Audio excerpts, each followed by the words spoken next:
ইস, কি করতেছো তুমি? কেন? আমি আদর দিতেছি। আমি তোমাকে বলছি এখানে কিস দিতে। বলনি, কিন্তু আমার বউটাকে দেখলেই তো আমার আদর আদর পায়। পেলে পাবে, কিন্তু এখন একদম দুষ্টুমি করা চলবে না। তোমাকে বলছি না তুমি আমার সাথে এরকম হঠাৎ করে দুষ্টুমি করতে শুরু করবে না।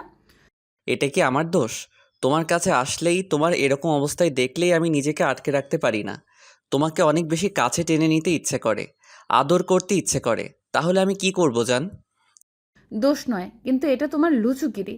তুমি আসলে একটা লুচু। যখন তখন আমাকে কাছে পেলেই এরকম উল্টাপাল্টা কাজ করতে শুরু করো। তোমাকে বলে বোঝাতে পারি না, সব সময় এগুলো করবে না। তারপরেও তুমি এগুলোই করতে থাকো। তোমাকে আর কত বলতে হবে বলো? সব সময় দুষ্টুমির উপর থাকো। একটু তো দুষ্টুমিটা কম করলেই পারো। ঘরে এত সুন্দর একটা বউ থাকলে দুষ্টুমিটা তো আসবেই। আমার আসবে নাকি অন্য কারো আসবে? এখন কথা না বলে চুপচাপ থাকো তো। তোমার ওইখানটা দেখতে অনেক ভালো লাগতেছে। আমাকে একটু আদর করতে দাও ওইখানে। এইখানটা মানে? তুমি কোনখানটার কথা বলতেছো? আর একদম উল্টাপাল্টা জায়গায় স্পর্শ করবে না, তাহলে কিন্তু অনেক খারাপ হয়ে যাবে। উল্টাপাল্টা জায়গা কোথায়? এই জায়গাগুলোতে আদর না করলে কোথায় করব? আর এইসব জায়গাতেই তো আদর করতে হয়। তারপরও যখন তোমাকে আদর করতে আসি তখন তুমি এইসব জায়গাগুলো দেখিয়ে দাও আর আদর দিতে বলো। আমি কোনো জায়গা দেখিয়ে দেই? আমি কোনো জায়গা দেখিয়ে দেই তোমাকে? ফাজিল পোলা, একদম উল্টাপাল্টা কথা বলে আমাকে কিন্তু ইয়ে করে দিবে না। কি করে দেই তোমাকে? কিছু করি না। আর কি হয় তোমার উল্টাপাল্টা কথা বললে? কি হয় আমাকে একটু বলো তো। তুমি জানো না ওইসব জায়গায় স্পর্শ করলে আমি নিজেকে আটকে রাখতে পারি না। আমার মধ্যে কেমন কেমন হয়। আরে বাবা, কোনখানে? আমি তো সেটাই শুনতে চাইছি। তাহলে তুমি বলো না কেন? আমাকে বলো কেমন হয় তোমার মধ্যে। আমি সবটা ঠিক করে দিব জান। এমনিতেই তুমি যেই দুষ্টু, তার উপর আমি তোমাকে এসব বলি, তখন তোমার দুষ্টুমিটা বাড়িয়ে দাও, তাই না? আমি কি তোমাকে চিনি না মনে করেছো? তোমাকে আমি হাড়ে হাড়ে চিনি।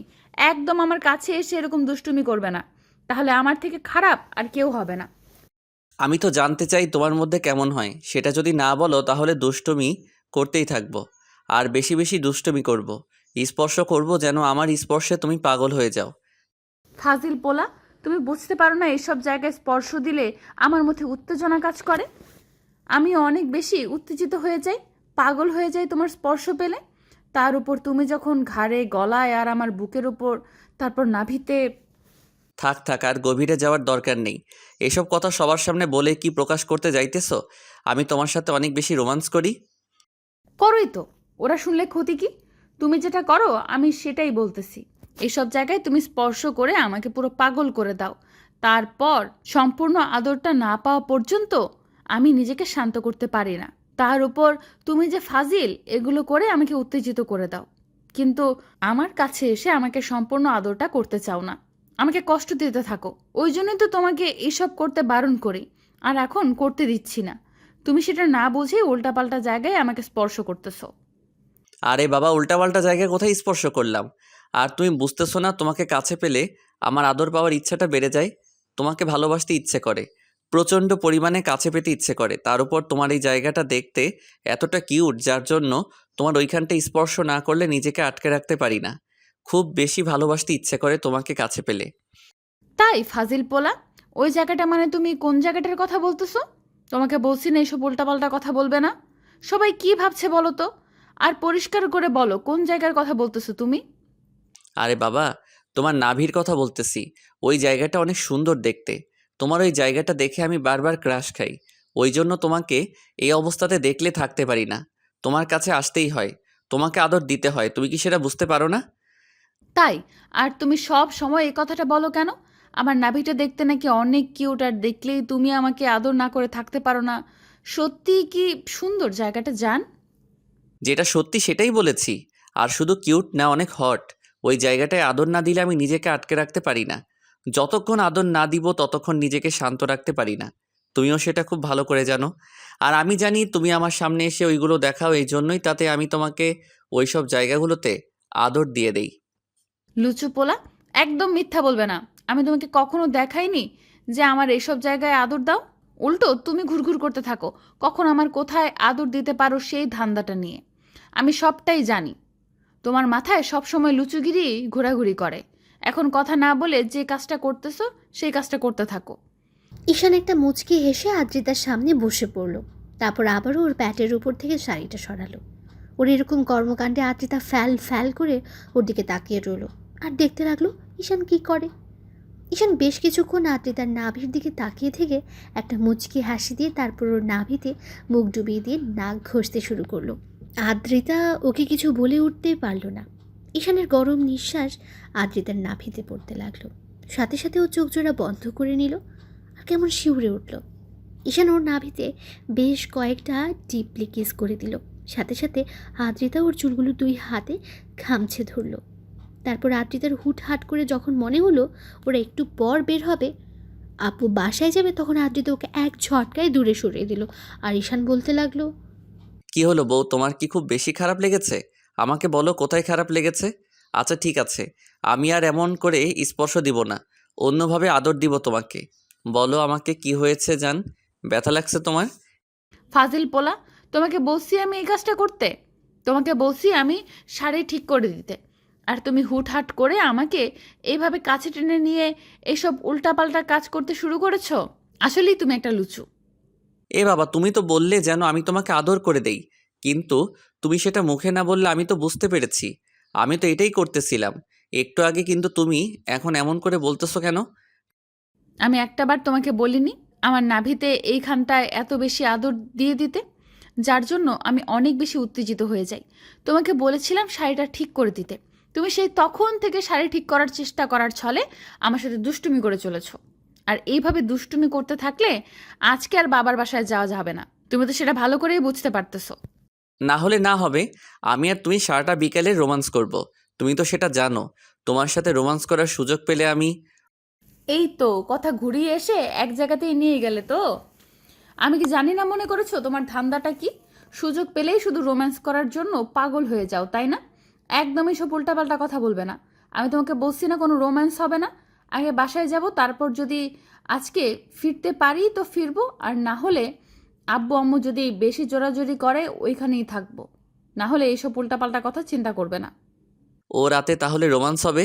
তোমার রুমে তো অনেক বেশি সাউন্ড প্রুফ, ওইখানে রোমান্স করলে কেউ বুঝতেই পারবে না। ফাজিল পোলা, লুচু একটা। তোমাকে শুধু শুধু আমি লুচু বলি না, তুমি আসলেই একটা লুচু। তোমাকে যে কাজটা করতে বলেছি করো, যদি রাতে সুযোগ হয় তো আদর দিব। এখন প্লিজ সোনা, দুষ্টুমি করো না। তুমি জানো এসব বললে আমি নিজেকে ঠিক রাখতে পারি না। তার উপর তুমি যেমন করে আমার নাভির দিকে ড্যাব ড্যাব করে তাকিয়ে থাকো, তার জন্য তো নিজেকে আটকে রাখতে পারি না। তাই প্লিজ এইসব কথা আর কখনো বলো না জান। এগুলো না বললে তো তোমারই ভালো লাগবে না। তারপর তুমি বলবে আমি তোমাকে ভালোবাসি না, তোমাকে আদর দেই না, তখন কি আমার খারাপ লাগবে না বলো? যদি তুমি আবদার করে বসো তাহলে কি হবে? পরেরটা পরে দেখা যাবে। তোমাকে যেটা করতে বলেছি তুমি সেটা করো। আদ্রিতার কথাতেই ঈশান মনোযোগ দিয়ে শাড়ির কুচিটা ঠিক করতে লাগলো। আপনারাও ভাবছেন এখানে কি হচ্ছে, তাই তো? ঈশান আর আদ্রিতা দুজনের স্বামী স্ত্রী, সেটা হয়তো ওদের কথা দিয়ে বুঝতে পেরেছেন। আর আদ্রিতা ঈশানের আব্বুর বন্ধুর মেয়ে, আর দেখতে হ্যাপি, কিউট আর হট, যার জন্য প্রথম দেখাতেই ঈশানের ওকে ভালো লেগেছিল। আর সেটা আদ্রিতার বার্থডে পার্টিতে। তারপর ঈশান সবার সামনে ওকে প্রপোজ করে দিয়েছিল। আদ্রিতা ঈশানকে কাজে সেদিন অনেকবার অবাক হয়েছিল, কিন্তু সিন ক্রিয়েট করতে পারছিল না সবার সামনে। ঈশান ওর আব্বুর বন্ধুর ছেলে, তাই কিছু না বলে সেখান থেকে চলে যায়। আর ঈশান আদ্রিতার রিজেক্টটা সেদিন মেনে নিতে পারেনি, যার জন্য বাসায় এসে সব কিছু ভাঙচুর করতে শুরু করে দিয়েছিল। তখন আব্বু আম্মু ওকে অনেক বোঝায় আর বলে ওই মেয়ের সাথে ওর বিয়ে হবে। কিন্তু ঈশান মানতে নারাজ যে আদ্রিতা ওকে সবার সামনে অ্যাভয়েড করলো, কারণ তখন ঈশানের অনেক বেশি রাগ আর অভিমানটা ছিল, তাই এই অসম্মান মানতে পারছিল না। ঈশানের পাগলামিতে পরদিন আব্বু আম্মু আদ্রিতার আব্বু আম্মুর সাথে কথা বলে। ওরা বলে যে করেই হোক আদ্রিতাকে ওনারা ছেলের বউ হিসেবে চায়। কিন্তু আদ্রিতা যখন শুনেছিল যে ঈশান ওকে বিয়ে করতে চায় কিংবা ওদের মাঝে এমন কোনো সম্পর্ক হতে পারে, তখন অনেক বেশি রেগে গিয়েছিল। আদ্রিতা ভেবেছিল ঈশানকে ও চেনে না, জানে না, আর তাকে হঠাৎ করে বিয়ে করবে, যার জন্য আদ্রিতা বিয়েটা করতে চাইছিল না। কিন্তু ঈশান অনেক বেশি রাগী আর জেদি একটা ছেলে। আদ্রিতা যখন দ্বিতীয়বার ঈশানকে রিজেক্ট করে, তখন ঈশান ওকে জোরপূর্বক কাজে অফিসে তুলে নিয়ে যায়, আর তারপর সেখানে ভয় দেখিয়ে ওকে বিয়েটা করে নেয়। ওই ঘটনার পর আদ্রিতা কিছুদিন ঈশানকে অনেক ভয় পেত। তারপর একটা সময় ওর প্রতি ঈশানের ভালোবাসা দেখে আদ্রিতা বুঝতে পেরেছিল মানুষটা ওকে কতটা ভালোবাসে। তারপর আদ্রিতা যখনই ঈশানের প্রতি দুর্বল হয় তখন ঈশান ওকে দূরে সরিয়ে দিয়েছিল, কারণ ওকে বোঝাতে চেয়েছিল ভালোবাসার মানুষটা কষ্ট দিলে কতটা কলিজায় গিয়ে লাগে। ঈশান যখন জানতে পারে আদ্রিতা ওর প্রতি দুর্বল তখন ওকে দূরে সরিয়ে দেয়, যার জন্য আদ্রিতা মন খারাপ করে থাকতো আর অনেক কান্না করতো। ঈশান ওকে মেনে নিচ্ছিল না দেখে আদ্রিতা বাবার বাসায় চলে যায়। তারপর যখন ফিরে আসে তখন অনেক বেশি হ্যাপি ছিল, কারণ ঈশান ওকে ফিরিয়ে এনেছিল। তারপর থেকে দুজনের সম্পর্কটা এত সুন্দর চলছে। এখন দুজনকে প্রচণ্ড পরিমাণে ভালোবাসে, আর এত বেশি ভালোবাসে যার জন্য ঈশান ওর সাথে সবসময় দুষ্টুমি করতেই থাকে। আদ্রিতা জানে ঈশান ওকে কতটা ভালোবাসে। তো আজকে ঈশান শ্বশুরবাড়ি অর্থাৎ আদ্রিতাদের বাসায় ওর আব্বু আম্মুর সাথে দেখা করতে যাবে, কারণ আদ্রিতা 2 মাস যাবত ওদের বাসায় যায় না। তাই আদ্রিতাকে সকালে মন খারাপ করে থাকতে দেখে ঈশান জিজ্ঞেস করে কি হয়েছে। তখন আদ্রিতা বলে ওর বাসায় যেতে ইচ্ছে করছে। ঈশান বলে দুপুরে নিয়ে যাবে। তো দুপুরে খাওয়া দাওয়া শেষে আদ্রিতা শাড়িটা পরার চেষ্টা করছিল, কিন্তু পরতে পারছে না। তখন ঈশান ওকে শাড়ি পরিয়ে দেওয়ার নামে ওর সাথে দুষ্টুমি করতে শুরু করে, আর তখন ওর নাভিতে কয়েকটা কিস করে দিতেই আদ্রিতা অমন করে কথাগুলো বলেছিল। তো ঈশানের শাড়িটা ঠিক করা হয়ে গেলে আবারও আদ্রিতার নাভির দিকে তাকাতে তখন আদ্রিতা বলতে লাগলো, আই ফাজিল পোলা, ওইদিকে ওইভাবে তাকিয়ে আছো কেন? তোমাকে বারণ করেছি না ওইদিকে তাকাবে না? তারপরেও একটা লুচুর মতো ওইদিকে তাকিয়ে আছো কেন? আজব তো, বউয়ের দিকে না তাকালে কার দিকে তাকাবো? আর তুমি সবসময় আমাকে লুচু লুচু বলতেছো কেন? বউয়ের দিকে তাকানো কি খুব বেশি অন্যায় হয়ে গেছে? আচ্ছা ঠিক আছে, এখন থেকে তাকাবো না। ঈশান কথাগুলো বলে চলে যেতে গেলে তখন আদ্রিতা ওর একটা হাত ধরলো। তারপর ঈশানকে নিজের দিকে ঘুরিয়ে ওকে জড়িয়ে ধরলো। ঈশান ওকে এক হাতে জড়িয়ে ধরে বলতে লাগলো, আবার কি হলো? এভাবে আটকে দিলে যে? বাবু, তুমি আমার উপর রাগ করতেছো। প্লিজ রাগ করো না। দেখো, এমন দুষ্টুমি করতে শুরু করলে সবটাই হবে। তখন আবার আমাকে গোসল করতে হবে। সেটা কি খুব ভালো হবে? আচ্ছা ঠিক আছে, যাও। বাসাতেও যদি আজকে থাকতে হয় তাহলে ওইখানেও রোম্যান্স করব, কেমন? এখন গিয়ে ভালো ছেলের মতো রেডি হয়ে আসো। আদ্রিতার কথাতে ঈশান গিয়ে ফ্রেশ হয়ে আসলো। তারপর দুজনে বেরিয়ে পড়লো। সারাটা রাস্তা আদ্রিতা ঈশানের একটা হাত জড়িয়ে ধরেছিল, আর ঈশান গাড়ি ড্রাইভ করছিল। আদ্রিতা নানান কথা বলতে লাগলো। ঘরের বাসায় এসে কিছুক্ষণ আব্বু আম্মুর সাথে কথা বলে আব্বু আম্মু ওদের ছাড়লই না, আর বাসায় ফেরা হলো না। তারপর রাতে খাওয়া দাওয়া করে রুমে আসতেই আদ্রিতা খেয়াল করলো ঈশান মন খারাপ করে বসে আছে। যদি এখন ওকে আদর না দেয় তাহলে হয়তো এমন বাচ্চাদের মতো গাল ফুলিয়ে বসে থাকবে। তখন আদ্রিতা ওকে বলতে লাগলো, বাবু, এই বাবু, শোনো না। হ্যাঁ বলো, কি হয়েছে? আমার না এখন অনেক আদর আদর পাচ্ছে। আদর দিবে আমাকে? তখন না আদর করতে চাইছিলে তুমি। চেয়েছিলাম, কিন্তু এখন মুড নেই। ডিস্টার্ব করো না, ঘুমিয়ে পড়ো। সত্যি তো? আমাকে আদর না করে তুমি ঘুমাতে পারবে? অবশ্যই পারবো। তোমার কি মনে হয় আমি তোমাকে ছাড়া ঘুমাতে পারি না? অবশ্যই পারি। এখন কথা না বাড়িয়ে ঘুমিয়ে পড়ো। কিন্তু আমার তো আদর চাই, অনেক বেশি আদর চাই। প্লিজ সোনা, দাও না আমাকে একটু আদর। আবার পরে বলবে না যে আমি দুষ্টুমি বেশি করি, লুচ্চুগিরি করি। তারপর তোমার ব্যথা লাগছে ছেড়ে দিতে বলবে না তো?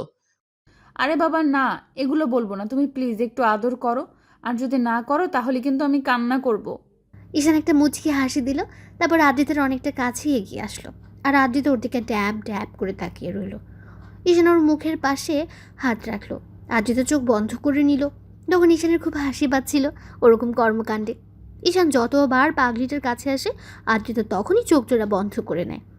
ঈশান ওর মুখের দিকে বেশ কিছুক্ষণ তাকিয়ে রইল, আর আদ্রিতা ঈশানের ঠোঁটের স্পর্শ না পেয়ে চোখ খুলল। ঈশান মুচকি মুচকি হাসছে। তখন আদ্রিতা অসহায়ভাবে ওর দিকে তাকিয়ে বলতে লাগলো, বাবু, তুমি আমাকে আদর করবে না? করবো তো, কিন্তু তোমার মুখে এক্সপ্রেশন দেখছিলাম। তুমি আমার আদর পাওয়ার জন্য কতটা ব্যাকুল হয়ে আছো সেটাই দেখতেছিলাম। সবে যখন জানো তাহলে এমন দূরে সরিয়ে দিচ্ছ কেন? আদর করো না আমাকে। ঈশান আদ্রিতার সাথে সম্মতি জানিয়ে ওর ঠোঁট জোড়া নিজের দখলে নিল। আদ্রিতা ওর শার্টের কলারটা আঁকড়ে ধরলো। তারপর ওকে বিছানায় ফেলে দিয়ে ওর সাথে গভীরভাবে রেসপন্স করতে লাগলো। এই যে ভাইয়া আর আপুরা, এরপর জানতে হবে না, এরপর অন্য গল্প থেকে জেনে নেবেন।